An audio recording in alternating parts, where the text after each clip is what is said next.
네, 주중 대사님하고 주일 대사님 두 분께 간단하게만 하나 먼저 여쭤보고 시작을 하겠습니다. 그 WTO 사무총장 선거에서 중국과 일본이 우리나라를 지지할 가능성이 있습니까? 각자 말씀을 좀 해주십시오. 지금 뭐 예단하기는 어렵겠습니다만 저희가 아주 여러 경로로 노력을 하고 있습니다. 주일 대사님 말씀해 주십시오. 저희들도 전방위적으로 소통을 하고 있습니다만은 확고한 그런 입장에 대해서는 어느 나라나 다르게 이제 밝히지 않는 그런 상황이기 때문에 여러 가지 소통을 통해서 지금 지지 확보를 위해서 노력하고 있습니다. 나중에 이제 결과가 나와 보면 알겠지만 어쨌든 경쟁자인 나이지리아 후보가 친중파로 알려져 있고 또 일본은 친중 인물을 견제하고 싶지만 우리의 WTO 제소권이 있어서 고민이다. 이런 이제 분석들이 나오기 때문에 어쨌든 대사관의 노력이 성과가 있길 바라면서 중요한 부분은 어쨌든 WTO 사무총장 선거에서 가장 가까운 주변국으로부터 지지를 받지 못한다면 우리의 외교 전략과 현실에 대한 여러 가지 고민과 좀 따져볼 부분이 있다. 이런 말씀을 드리면서 일단 장하성 대사님께 질문을 좀 드리겠습니다. 대사님과 또 그 대사관의 그 책임 있는 외교관들이 중국 관료들을 접할 때 그들이 일관되게 우리에게 요구하는 특별한 것이 있나요?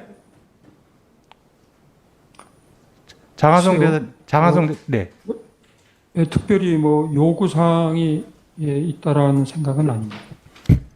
쿼드에 대한 언급이 있습니까? 네? 쿼드에 대해서 언급이 있습니까? 중국 관료들이 대사님을 만나거나 우리 외교관들한테? 쿼드요? 네.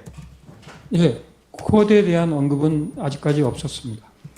그러니까 비공식적으로 접촉을 하셔도 일체 언급이 없다는 얘기입니까? 중국 관료들이? 뭐 이걸 이런 공개적으로 말씀드려야 될지 모르겠습니다만은 쿼드에 관한 비공개 만남에서도 언급이 없었습니다. 이 중국의 우리가 중국과의 관계를 잘 해야 되겠지만 이 중국의 패권적인 어떤 팽창주의나 이런 부분들이 남중국해나 양안 관계에서 나타나고 있고 이 부분이 동북아 평화적 질서를 위협할 개연성이 있다. 이런 사실 이제 지적들이 많이 있죠. 이런 가운데서 현재 중국 사회의 어떤 맹목적인 애국주의, 편협한 민족주의가 세계 시민의 보편적 가치와 규범을 위협하고 있다. 이런 지적들도 상당히 많이 있습니다. 그래서 아까 여러 위원님들이 말씀하셨지만 이 BTS에 대한 어떤 공격, 이것도 중국의 어떤 잘못된 민족주의의 어떤 발로의 저는 하나라고 보기 때문에 이 부분에서 대사님께서도 고위층에다가 이런 부분들을 지적을 하고 우려를 전달하셨다고 하셨듯이 이러한 중국 정부, 중국 사회의 어떤 불합리한 행태에 대해서는 우리 대사관의 어떤 강단 있고 원칙 있는 모습을 보여주는 것이 굉장히 중요하다. 이런 말씀을 좀 드리면서요. 질문을 계속 드리겠습니다.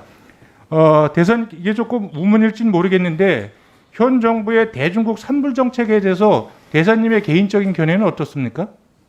어떤 정책? 잘 못 들었습니다. 산불 정책이요. 예, 산불 정책이요. 네. 말씀 계속하시죠. 네. 여기에 대해서 미국의 입장도 중요하지만 중국 입장도 살펴야 하는 입장에서 저는 불가피한 조치라고 주장하는 분들을 저는 개인적으로 이해하지만 또 저 개인적으로는 이것은 대한민국 외교안보 주권을 스스로 제약한 굴욕적인 조치라고 저는 생각을 합니다.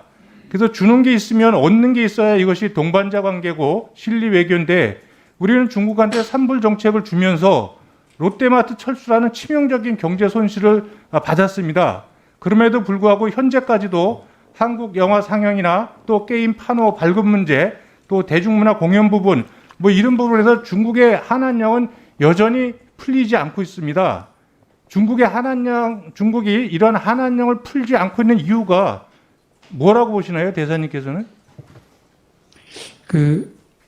한한령에 관련된 우리 콘텐츠 문화 이거는 사실 오래 풀릴 수도 있었다고 저는 판단을 합니다. 근데 이제 여러 가지 상황, 코로나 상황에 이런 것 때문에 그것이 현실화되지 못했는데 앞으로도 가능성이 있으리라고 저는 판단을 합니다. 그렇다면 이것이 이제 코로나 말씀을 하시는데 실질적으로 뭐 대중문화 공연이나 뭐 이런 부분 그럴 수 있다고 보지만 특히 게임 판호 부분은 저는 네. 코로나하고 아무 관계가 없지 않습니까? 그리고 미국과 일본에 대해서는 계속해서 허용을 해주고 발급을 해주는데도 불구하고 우리나라에서는 지난 2년 동안 아예 한 건도 발급을 안 해주고 오히려 이렇게 우리의 게임 진출을 막아놓고 오히려 중국은 우리의 게임을 무단으로 표절해서 자신들 시장에다 내놓고 이렇게 하는데 사실 우리 정부로서는 굉장히 속수무책인 거라고 보는데 이 부분에 대해서 대사관에서는 어떤 조치들을 취하고 있습니까?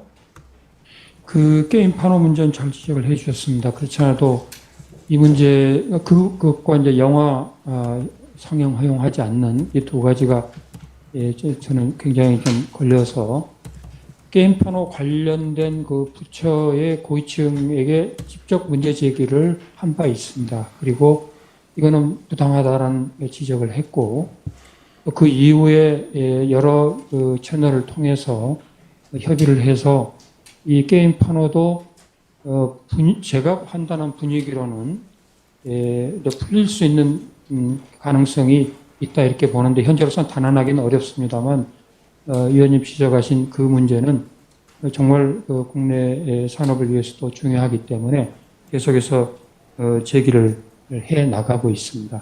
영화 역시 관련 당국에 1년에 중국이 40여 편이 넘는 외국 영화를 허용하면서 과거에는 1년에 2~3편 한국 영화를 허용했는데 왜 안 하느냐라고 항의도 하고 또 허용을 요청하는 그런 과정이 있었습니다. 네, 저는 대사님의 노력이 성과가 있기를 기대를 하면서요. 이게 중국과의 관계 문제를 무난하게 잘 풀어가시는 것이 굉장히 중요하지만 네, 1분 더 주십시오.